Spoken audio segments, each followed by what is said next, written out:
यहाँ, ये हो गया तुम्हारा केंद्रक पहला, ठीक है ना। केंद्रक के अंदर में यहाँ पर देख रहे हो थोड़ा सा गाढ़े रंग का दिख रहा है, वो है केंद्रक के अंदर में केंद्रिका, ठीक है ना। केंद्रक का इंग्लिश हो जाता है तुम्हारा न्यूक्लियस, केंद्रिका का हो जाता है न्यूक्लियोलस, न्यूक्लियोलस, ठीक है ना। अच्छा, इसके बाद यहाँ जो देख रहे हो बाहर में ये दिख रहा है ना, ये पूरा इसको बोलते हैं अंतःद्रव्य जालिका, ठीक है ना। इंग्लिश में इसका नाम होता है एंडोप्लाज्मिक रेटिकुलम, एंडोप्लाज्मिक रेटिकुलम। इसके बाद इसके अंदर में जो लिक्विड भरा हुआ है, लिक्विड मतलब कि जो तुम्हारा बेस है उसका जो सबसे ज्यादा मात्रा में पाया जाता है वो है तुम्हारा कोशिका द्रव्य, इसे हम बोलते हैं साइटोप्लाज्म, ठीक है ना। सबका हम लिखते जा रहे हैं ताकि तुमको हिंदी के साथ इंग्लिश का भी आइडिया रहे। तो कोशिका द्रव्य का इंग्लिश होता है साइटोप्लाज्म। इसके बाद यहाँ देख रहे हो ये वाला थोड़ा सा कैसा दिख रहा है, हॉट डॉग के जैसा, ठीक है। तो ये तुम्हारा ये कहलाता है माइटोकॉन्ड्रिया, माइटोकॉन्ड्रिया। और इसमें काम क्या होता है, यहाँ पर कौन सी चीज बनती है, एटीपी, एटीपी फुल फॉर्म होता है एडिनोसिन ट्राइफॉस्फेट, ठीक है ना। और इस एटीपी को क्या कहा जाता है, एनर्जी करेंसी। जैसे कि हम लोगों को मार्केट से कोई चीज लेनी होती है, तुम दुकान में गए, तुमने कोई चीज मांगी, उसको उठा के वहां से चल देते हो क्या, या बदले में कुछ देते हो, पैसा दिए हो, ठीक है ना, उसके बदले में वो सामान दिया है। उसी ढंग से थोड़ा हम लोग का भी सोचो कि अंदर में एक कोशिका के पास कोई चीज ज्यादा है, दूसरे के पास कम है, तो हमारी कोशिका भी अंदर में लेन देन करती है। मेरे पास कुछ घट रहा है, तुमसे मांग लेंगे, तुम्हारे पास कुछ घटेगा, मुझसे मांग लोगे। तो जब दो कोशिका आपस में लेन देन करती है ना, तो वहां पर कौन सा पैसा काम आता है, एटीपी। इस एटीपी को कहते हैं एनर्जी करेंसी। करेंसी मतलब क्या होता है, नोट।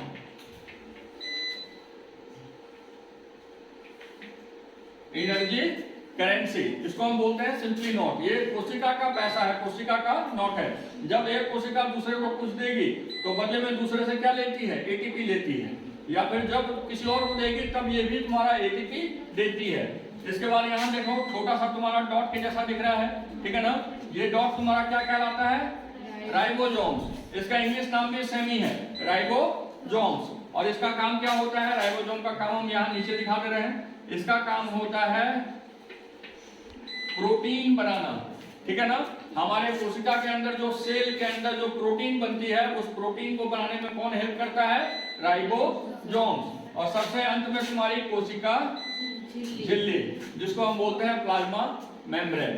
तो कहीं भी समझने में इसमें कोई दिक्कत, हम लोग चित्र पहले भी बनाए थे, इसका सारा पार्ट देख लिए, ठीक है। हम ऐसा करें क्या कि इसको हम मिटाते हैं। इंग्लिश नाम कौन कौन बताना चाहेगा, मिटा दें, याद हो गया सबको इंग्लिश नाम, चलो कोई नहीं, हम लोग साथ में देख लेंगे।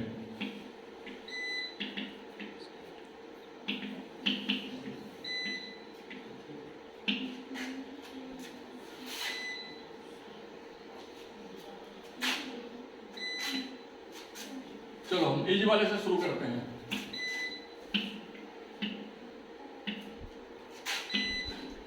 केंद्रक का इंग्लिश क्या था, न्यूक्लियस, न्यूक्लियस, ठीक है ना।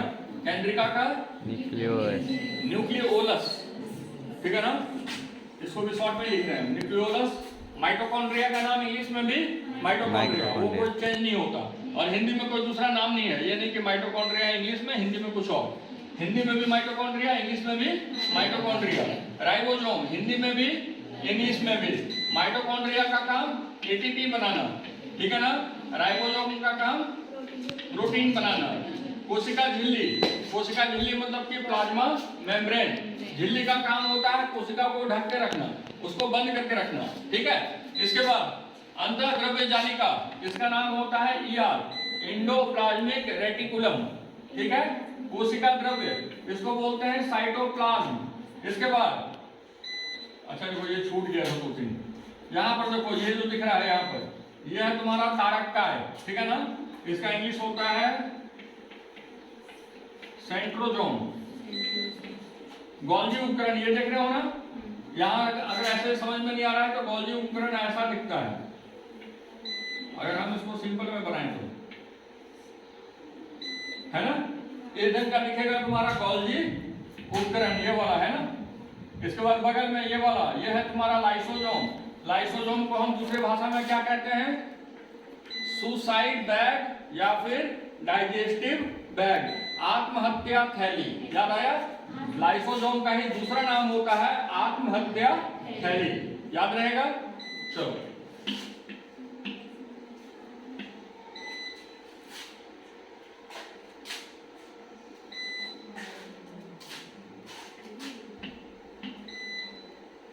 चलो, यह है तुम्हारी पारक कोशिका, ठीक है ना। वहां भी देखे थे, यहाँ पर भी देख लो। तो यहाँ पर हम लोग क्या करेंगे, दोनों में अंतर भी देख लेंगे। सबसे पहला, पारक कोशिका में एक अलग लेयर पाया जाता है जो कहलाएगा कोशिका भित्ति। जंतु कोशिका में थी क्या? नहीं थी, तो कोशिका भित्ति को हम बोलते हैं सेल वॉल। Cell wall. तो सेल वॉल केवल पाया जाता है पादप कोशिका में। चलो दूसरे में आ जाते हैं, जो खास से पहले वो देख लेते हैं। माइटोकॉन्ड्रिया दोनों जगह पाया जाता है, वहां पर भी था, यहाँ पर भी है। कोशिका झिल्ली दोनों जगह पाई जाती है, पादप कोशिका में भी, जंतु कोशिका में भी। क्लोरोप्लास्ट, क्लोरोप्लास्ट केवल पाया जाता है पादप कोशिका में, जंतु में अनुपस्थित। इसके बाद गोल्जी उपकरण दोनों में पाया जाता है, पादप में भी, जंतु में भी। इसके बाद केंद्रक, केंद्रिका दोनों में पाए जाते हैं, है ना। अंतःद्रव्य जालिका दोनों में पाई जाती है, राइबोसोम भी दोनों में पाई जाती है, ठीक है ना। कौन कौन सी चीज नहीं पाई गई? तो देखो, सबसे पहला लाइसोसोम है क्या यहाँ पर? नहीं है।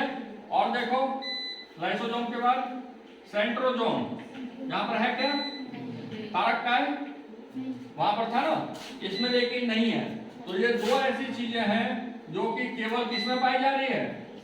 जंतु कोशिका में। पादप कोशिका में पूर्ण रूप से गायब रहती है।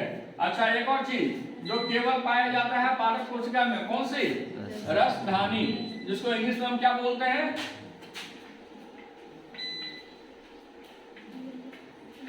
वैक्यूल्स, ठीक है ना। ये केवल किसमें पाए जाते हैं? पादप कोशिका में। जंतु कोशिका में अनुपस्थित होते हैं, लेकिन इसको थोड़ा सा चेंज करेंगे। रसधानी पादप कोशिका में पाई जाती है और बड़ी होती है, ठीक है ना। तुम यहाँ पर देख लो, काफी बड़ी है ना, दिख रहा होगा। लेकिन रसधानी जो होती है जंतु कोशिका में, या तो पूर्ण रूप से अनुपस्थित, या अगर पाई जाएगी तो कैसी पाई जाएगी? छोटी छोटी पाई जाएगी। क्या दिक्कत है? बैठने का तरीका है। चलो दोनों डायग्राम क्लियर।